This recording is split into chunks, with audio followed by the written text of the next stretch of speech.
I wanted to talk about the state of the Lions' offensive line moving forward into the season. Taylor Decker's shoulder injury, a torn labrum, really put a damper on the strength that was going to be our offensive line.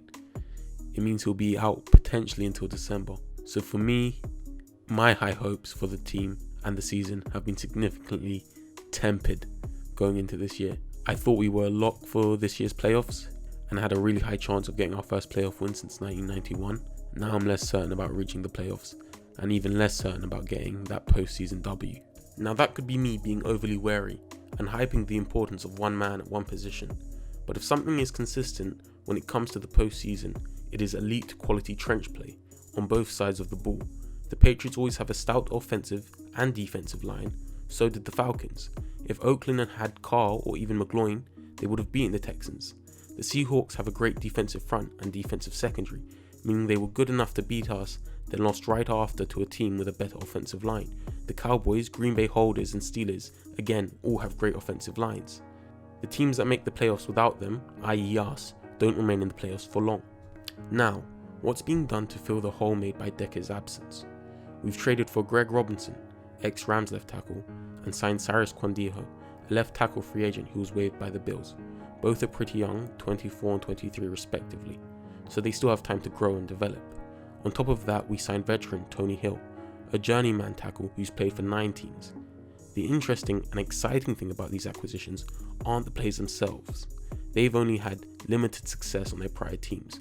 What is interesting is the amount of competition we now have for that left tackle spot. There is a long list of guys who want and can fill that role. We have Joe Dole, who naturally plays guard, taking offensive tackle reps. There's Corey Robinson and Cornelius Lucas. We've got 5 guys with a serious shot competing for one spot. Although none are probably going to be as good as Decker, the competition is going to push performance, helping soften the impact of Decker's loss. There is also the other side of the line. The addition of Rick Wagner and TJ Lang and the return of Amir Abdullah will improve the run game, meaning less long passing downs and less time needed for protection, which helps reduce the importance of tackles. There's one final point of contention that I'd like to talk about, and that is Laken Tomlinson, the first round pick in 2015. He needs to have a massive preseason. This is his last opportunity to show that he's NFL viable, otherwise he's a bust. Some people would call him a bust already. I'm not quite prepared to do that because he shows sparks and bursts of greatness. He has all the tools and potential, he just seems to lack the aggression and consistency in that aggression.